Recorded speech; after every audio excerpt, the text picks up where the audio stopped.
c'est ma plus grande fierté de pouvoir embaucher ces femmes parce que je me dis, on arrive dans ce pays, on a l'impression qu'on ne peut jamais être...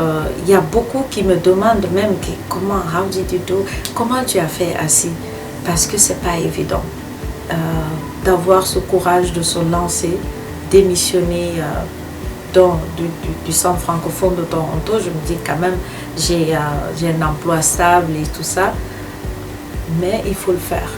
Et quand on ne pense pas qu'à soi, c'est certain qu'on peut changer les choses. Je vous dirais que ma plus grande fierté, c'est d'avoir réussi. L'année prochaine, je vais fêter 10 ans de mon entreprise qui a été fondée en novembre 2011. Et puis, je suis très, très, très fière de dire que ça fonctionne bien. Puis j'ai vraiment l'intention de continuer dans la même veine. C'est une expérience très enrichissante. Ma plus grande fierté, je dirais, c'est d'abord l'impact que je fais dans la vie des gens. Les témoignages et la reconnaissance que je reçois des parents qui sont satisfaits des résultats académiques, du progrès académique de leur enfant. Au niveau des adultes, parce qu'il y a des adultes qui prennent des cours aussi ici, je dirais de voir la confiance qu'ils ont dans l'apprentissage d'une nouvelle langue. Et c'est de voir aussi comment la compagnie a grandi en moins d'1 an, la croissance de la compagnie.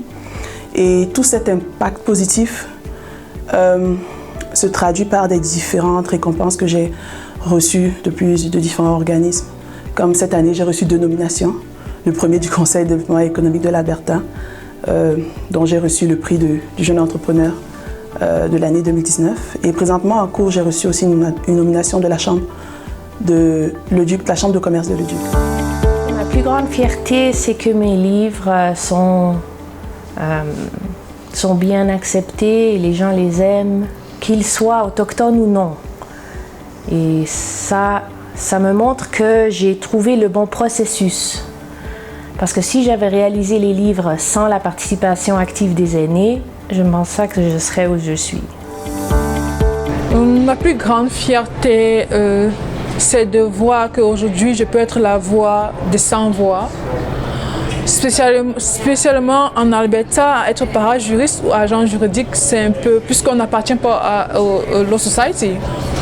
Et c'est aussi un peu challengeant parce que beaucoup de personnes ont des difficultés à être en tant que parajuriste ou agent juridique, de se lancer soi-même parce qu'ils vont se dire il y a cette compétition avec les avocats. Est-ce que c'est possible? Donc je me dis, ok, si à travers moi, des agents juridiques qui peuvent se voir et prospérer aussi, et se dire, ok, ils vont se battre et devenir aussi, pourquoi pas? La voix des sans-voix aussi pour les immigrants. La fierté que j'en retire, c'est mon épanouissement dans une profession qui me correspond à 100% par rapport à mes compétences, mes intérêts, mes passions. J'adore apprendre et j'adore aider les gens et j'ai l'opportunité de faciliter les démarches pour eux et de leur rendre la vie beaucoup plus simple dans un projet de vie qui est de s'installer en Colombie-Britannique, au Canada. Ma plus grande fierté est d'avoir obtenu en 2016 l'accréditation Google Premier Partner. C'est la plus haute distinction que les agences marketing peuvent obtenir de Google. C'est un peu les 3 étoiles Michelin. C'est un label de qualité qui peut nous être retiré à n'importe quel moment, donc on travaille dur pour le garder. Je dirais c'est d'avoir rentré dans les grandes compagnies comme les concessionnaires. C'est pas tout le monde qui peut rentrer dans l'industrie des concessionnaires. Les concessionnaires sont très fermés à juste aider ou être dans le monde homme. Ils négocient seulement avec les hommes. Et je suis une femme, donc je leur propose des services. Et je suis rentrée dans cette industrie des concessionnaires, donc c'est une grande fierté. Plusieurs personnes m'ont dit aussi, c'est dur à rentrer dans l'industrie des concessionnaires pour qu'eux, ils t'acceptent.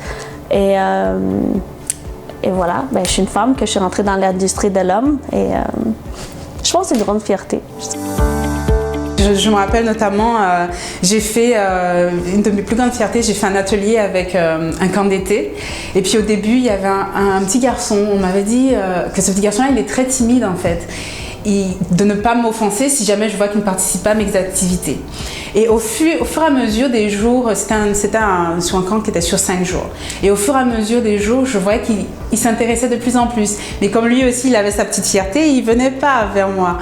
Et l'avant-dernier jour, il vient vers moi, il commence à me parler et tout. Et il me dit vraiment qu'il veut avoir un rôle dans la pièce finale qu'on allait faire. Et il a lui-même, je lui ai dit, si tu veux avoir quelque chose, demain je reviens, propose-moi ce que tu veux faire. Le lendemain, je suis arrivée, il avait sa petite proposition. On a travaillé ça ensemble et puis il a participé au spectacle de fin de camp. Et franchement, j'étais vraiment très, très, très contente. Très, très...